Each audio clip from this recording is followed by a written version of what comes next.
15वां अध्याय धेनुकासुर का उद्धार और ग्वाल बालों को कलियानाग के विष से बचाना। श्री सुखदेव जी कहते हैं, परीक्षित, अब बलराम और श्री कृष्ण ने पौगंड अवस्था में अर्थात छठे वर्ष में प्रवेश किया था। अब उन्हें गौवें चराने की स्वीकृति मिल गई।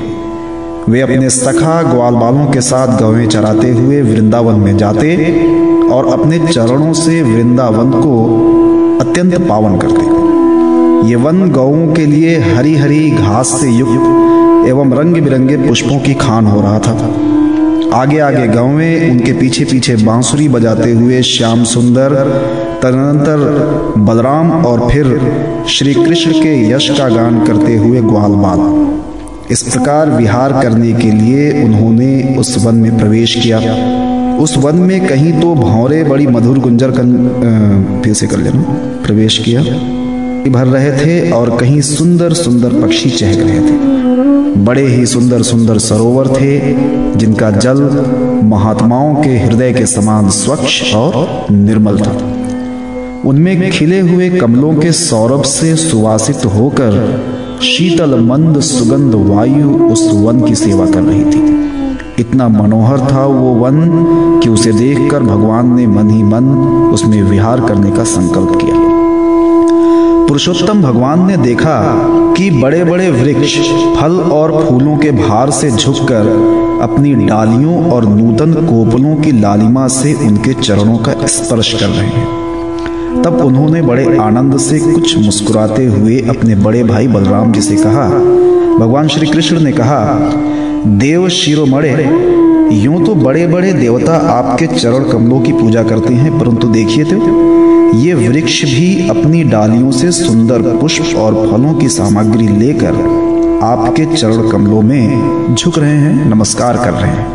क्यों न हो, इन्होंने इसी सौभाग्य के लिए तथा अपना दर्शन एवं श्रवण करने वालों के अज्ञान का नाश करने के लिए ही तो वृंदावन धाम में वृक्ष योनि ग्रहण की है। इनका जीवन धन्य है। आदि पुरुष, यद्यपि आप इस वृंदावन में अपने ऐश्वर्य रूप को छिपाकर बालकों की सी लीला कर रहे हैं, फिर भी आपके श्रेष्ठ भक्त मुनिगण अपने इष्ट देव को पहचानकर वहां भी प्रायः भौरों के रूप में आपके भुवन पावन यश का निरंतर गान करते हुए आपके भजन में लगे रहते हैं। वे एक क्षण के लिए भी आपको नहीं छोड़ना चाहते। भाई जी, वास्तव में आप ही स्तुति करने योग्य हैं। देखिए, आपको अपने घर आया देख ये मोर आपके दर्शनों से आनंदित होकर नाच रहे हैं। हरिणियां मृगनयनी गोपियों के समान अपनी प्रेम भरी तिरछी चितवन से आपके प्रति प्रेम प्रकट कर रही है, आपको प्रसन्न कर रही है। ये कोयलें अपनी मधुर कुहू कुहू ध्वनि से आपका कितना सुंदर स्वागत कर रही हैं। ये वनवासी होने पर भी धन्य है, क्योंकि सत्पुरुषों का स्वभाव ही ऐसा होता है कि वे घर आए अतिथि को अपनी प्रिय से प्रिय वस्तु भेंट कर देते हैं। आज यहाँ की भूमि अपनी हरी हरी घास के साथ आपके चरणों का स्पर्श प्राप्त करके धन्य हो रही है। यहाँ के वृक्ष, लताएं और झाड़ियाँ आपकी उंगलियों का स्पर्श पाकर अपना अहोभाग्य मान रही हैं। आपकी दया भरी चितवन से नदी, पर्वत, पशु पक्षी सब कृतार्थ हो रहे हैं और व्रज की गोपियां आपके वक्ष स्थल का स्पर्श प्राप्त करके, जिसके लिए स्वयं लक्ष्मी भी लालायित रहती हैं, धन्य धन्य हो रही हैं। श्री सुखदेव जी कहते हैं, परीक्षित, इस प्रकार परम सुंदर वृंदावन को देखकर भगवान श्री कृष्ण बहुत ही आनंदित हुए। वे अपने सखा ग्वाल बालों के साथ गोवर्धन की तराई में यमुना तट पर गौओं को चराते हुए अनेकों प्रकार की लीलाएं करने लगे। एक ओर ग्वाल बाल भगवान श्री कृष्ण के चरित्रों की मधुर तान छेड़े रहते हैं, तो दूसरे ओर बलराम जी के साथ वनमाला पहने हुए श्री कृष्ण मतवाले भौरों की सुरीली गुनगुनाहट में अपना स्वर मिलाकर मधुर संगीत अलापने लगते हैं।